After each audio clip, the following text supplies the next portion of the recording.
সালামু আলাইকুম। আজকে হচ্ছে আমরা একটা বইয়ের কিছু পার্ট নিয়ে কথা বলতে চাই।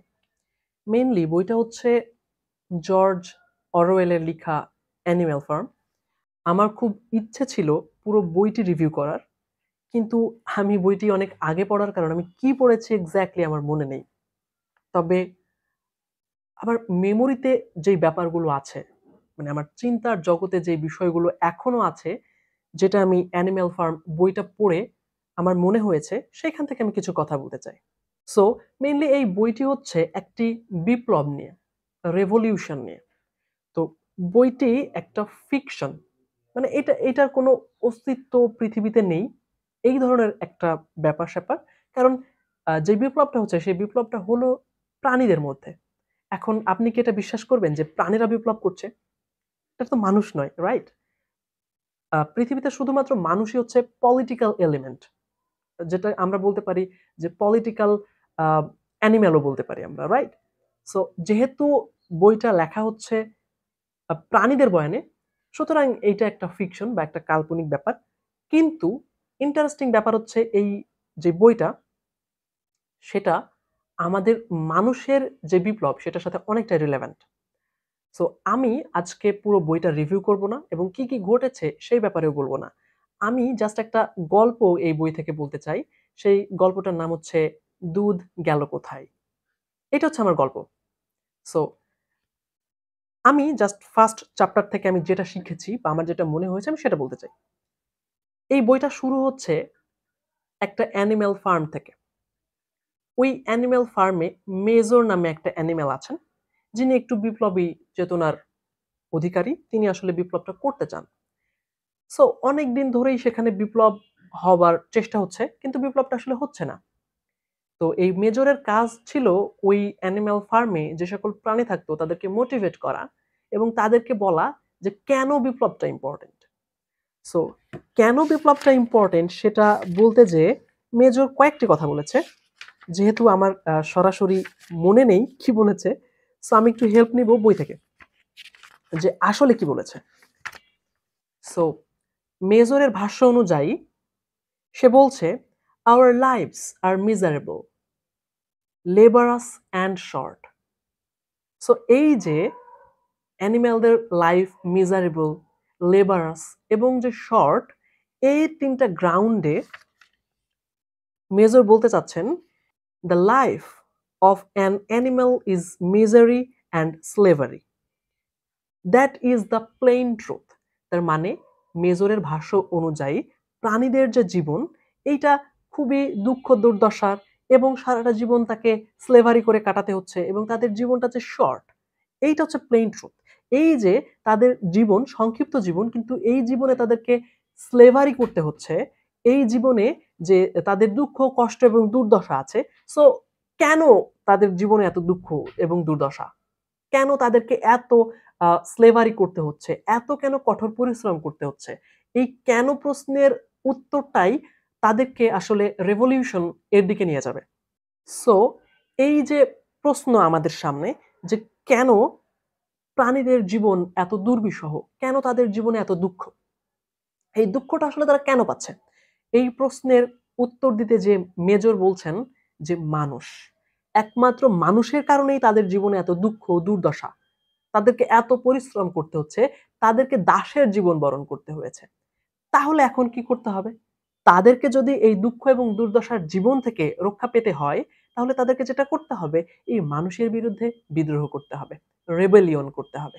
এই তাদের মধ্যে চলে আসলো রেবেলিয়ন এর কনসেপ্ট এবং এখান থেকেই তারা প্ল্যান করে যে তারা বিদ্রোহ করবে। সো এখন তারা যে রেবেলিয়নটা করবে, কখন করবে, কিভাবে করবে? এই প্রশ্নটা যখন অন্যান্য প্রাণীরা উত্থাপন করে, তখন তাদের যে লিডিং প্রাণী মেজর, সে বলছে, "I do not know when that rebellion will come. It might be in a week or in 100 years, but I know as surely as I see the straw beneath my feet that sooner or later justice will be done." So আমি এই বইটা পড়ার সময় আমি এই লাইনটা একটু আ কি বলে আন্ডারলাইন করেছিলাম। কারণ আমার কাছে খুবই ভালো লেগেছে।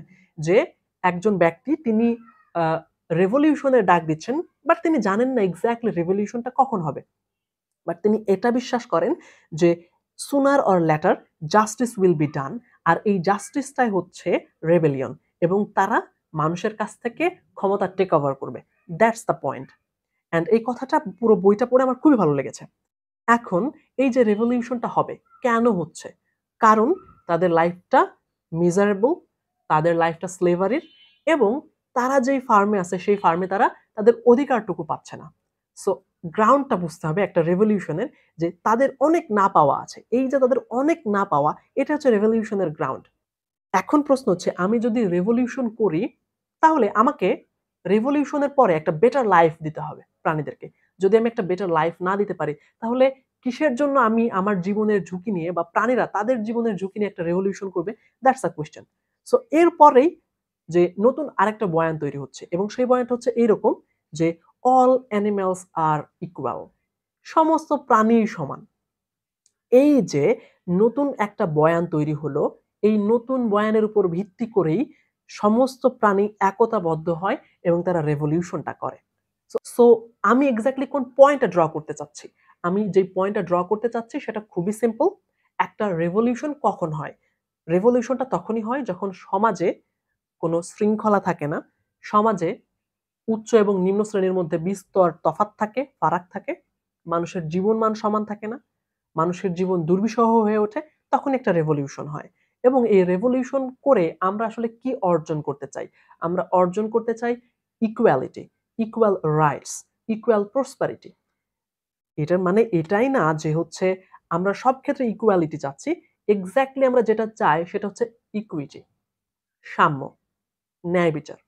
সো এই পর্যন্ত আমার কাছে খুবই ভালো লেগেছিল যে অ্যানিমাল ফার্মে এট লিস্ট একটা রেভলিউশন হতে যাচ্ছে, অ্যান্ড এই রেভলিউশনের কিছু কি কনসেপ্ট আছে, কেন তারা রেভলিউশন করছে, এই পর্যন্ত ঠিক আছে। সো রেভলিউশন হয়ে গেল, আমি কিভাবে হলো, কেন হলো, কারা করলো, এসবে যাচ্ছি না, বাট রেভলিউশনটা হলো। সো রেভলিউশন হওয়ার পরে যেটা ঘটে, যে এই রেভলিউশনের সময় যেহেতু অনেক কিছু ঘটছে, সো একজন আরেকজনের দিকে খেয়াল রাখতে পারে না, অনেক কিছু ঘটে যেতে পারে। যেহেতু আমরা অ্যানিমাল ফার্ম বইটা পড়ছি, এই বইটাতে একটা সাকসেসফুল রেভলিউশন হয়, এবং এই রেভলিউশন যারা লিড করে তারা হচ্ছে পিগস। দ্যাট মিনস আমি পিগস এর বাংলাটা বলতে চাই না, আমরা সবাই জানি পিগস কি। ইট কাইন্ড অফ অ্যানিমাল। সো তারা এই রেভলিউশনটাকে লিড করে অ্যান্ড তারা সাকসেস হয়, এবং ওই অ্যানিমাল ফার্মের যে মালিক, সে এই অ্যানিমাল ফার্মটা ছেড়ে ভেগে পালিয়ে যায়। এক্স্যাক্টলি এইটা মানে ইন্টারেস্টিং। আই নো অনেকের কাছেই হয়তো ইন্টারেস্টিং লাগবে না, বাট এইটা আমার কাছে খুবই ভালো লাগছে। এই কারণে যে একটা সাকসেসফুল রেভলিউশনের পরে যেটা হয় এক্স্যাক্টলি, টাইরান্ট যারা আহ, স্বৈরশাসক, ফ্যাসিবাদী শাসক, আই এম সরি আমি হেসে ফেলেছি, বাট মানে এক্স্যাক্টলি এটাই যে টাইরান্ট যে সকল শাসক থাকে তারা উড়ে যায়, পালিয়ে যায়। রিসেন্ট পাস্টে এই ধরনের অনেক ঘটনা আছে তো পৃথিবীতে, অ্যান্ড আমার কোনো একটা মনে পড়ে যার কারণে আমি হেসে ফেলেছি। আম সরি আবারও। সো অ্যানিমাল ফার্ম থেকে তো অ্যানিমাল ফার্মের যে মালিক সে পালিয়ে গেল, অ্যানিমালরা একটা সাকসেসফুল রেভলিউশন করলো, পাওয়ার গ্র্যাব করলো। তো ওই রেভলিউশন চলাকালীন সময়ে তারা এক্স্যাক্টলি কয়েকটা অ্যানিমালের দিকে নজর দিতে পারে নাই। তার মধ্যে ছিল হচ্ছে একটা গাভী, যেটা দুধ প্রডিউস করে। সো এখন যেটা ঘটে, আমরা জানি যে যখন সদ্য কোনো একটা গাভী মা হয়, অ্যান্ড যদি টাইম টু টাইম তার দুধ অপসারণ না করা হয়, দ্যাট মিনস সেক্ষেত্রে যেটা হবে তার জন্য এটা অস্বস্তিকর, ওই অ্যানিমালের জন্য এটা অস্বস্তিকর। সো অনেকক্ষণ যেহেতু রেভলিউশন চলছিল, এর ফলে ওই গাভীটার দিকে আসলে নজর দেওয়া যায়নি। সো সে খুবই যন্ত্রণায় কাতরাচ্ছিল, তার যেই দুধ যেহেতু অপসারণ করা হয় নাই এই কারণে। সো এই জিনিসটা যেই রেভলিউশনের লিডার পিগস সে দেখে, এবং সে তাদের অন্য অ্যানিমালকে বলে যে খুব দ্রুত যেন তার এই দুধটা অপসারণ করা হয়, যাতে করে ওই কাউটা একটু রিলিফ পায়। সো সেটা করা হয়ে গেছে। এখন যেহেতু অনেক দুধ, সো এটা একটা প্রিশিয়াস জিনিস, এটা একটা ইম্পর্টেন্ট জিনিস, যেহেতু এটার অনেক ইউজ আছে। সো ওই মোমেন্টে যেহেতু রেভলিউশনের লিডার একজন পিগস, তাকে জিজ্ঞেস করা হয় যে এই দুধটার আসলে কি করা হবে। That's a legit question.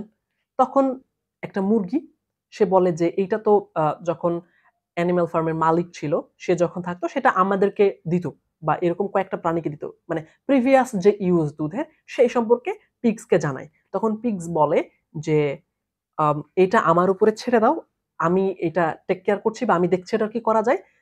এখন এই দুধের কি করা হবে এইটার চাইতে ইম্পোর্টেন্ট হচ্ছে মাঠে যাও, সেখানে যে অনেক খড় আছে সেগুলোকে কালেক্ট করো, ফসল ফলাও, সবকিছু নিয়ে কাজ করো। ওইটা ইম্পোর্টেন্ট। কারণ আমরা যেহেতু রেভলিউশন করছি, আমরা যদি একটা ইকুয়াল রাইটস চাই, ইকুয়াল অপরচুনিটি চাই, আমাদের লাইফের যে মিজারি সেই জায়গা থেকে আমরা বেরিয়ে আসতে চাই। সো এটার জন্য আমাদের কি করা উচিত? এটার জন্য আমাদের কাজ করা উচিত। সো তোমাদের এই দুধের দিকে ফোকাস না করে যেই দিকে ফোকাস করা উচিত সেটা হচ্ছে মাঠের দিকে। তোমরা মাঠের দিকে ফোকাস করো, কাজ করো। এইটা বলা হয়। সো সবাই যেহেতু একটা রেভলিউশন করে ফেলেছে, সো সবার মধ্যে একটা এক্সাইটমেন্ট আছে যে আমরা দুনিয়া বাদাল দেঙ্গে। হ্যাঁ? সরি আমি হিন্দি ল্যাঙ্গুয়েজ ইউজ করছি। বাট মানে এই টাইপের তো থাকে আমাদের মধ্যে, তাই না? আমরা যখন নতুন কিছু করি তখন কি থাকে? দুনিয়া বাদাল দেঙ্গে। হ্যাঁ? জীবন পরিবর্তন করে ফেলবো। এই টাইপ এক্সাইটমেন্ট আমাদের কাজ করে। সো ওই এক্সাইটমেন্টটা অ্যানিমালদের মধ্যেও ছিল। অ্যান্ড দেন তারা হচ্ছে মাঠে যায়, কাজ করে। এরপরে তারা ব্যাক আসে। আসার পরে দেখে দুধটা নেই। সো এই মোমেন্টে পিগসকে জিজ্ঞেস করা হয় যে দুধটা কোথায়? সো ওই জিনিসটা ইংরেজিতে এইভাবে বলছে যে so the animals trooped down to the hayfield to begin the harvest and when they came back in the evening it was noticed that the milk had disappeared. দুধ হারায় গেছে। এইটা এক্স্যাক্টলি কিসের সাইন?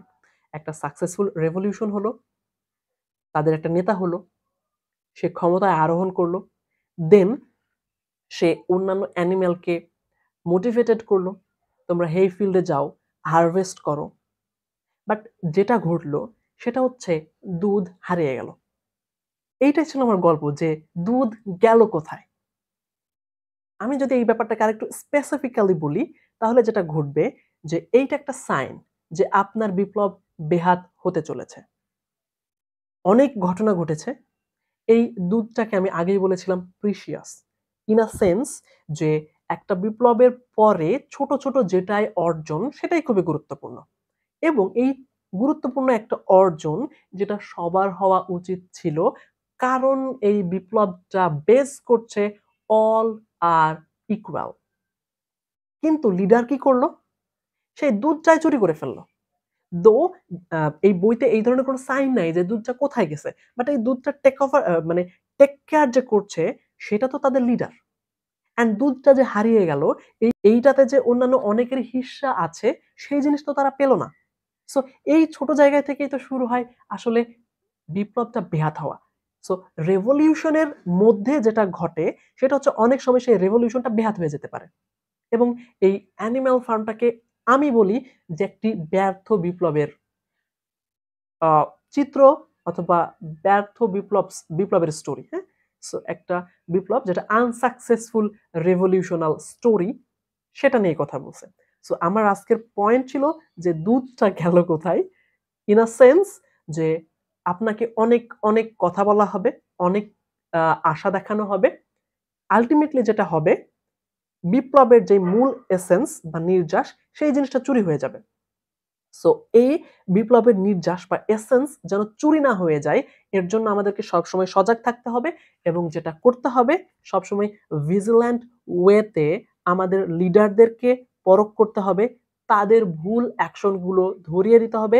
এট এ টাইম আমরা যেন ভুল না করি এবং কোনো ভুল বিষয়ে পা না বাড়াই সেদিকে খেয়াল রাখতে হবে। সো আজকে এই পর্যন্তই। আমি এই অ্যানিমাল ফার্ম বইটা নিয়ে আরো অনেক ভিডিও বানাতে চাই। আরো অনেক ছোট, ছোট ব্যাপার নিয়ে কথা বলতে চাই। তবে আজকে এই পর্যন্তই। ধন্যবাদ সবাইকে।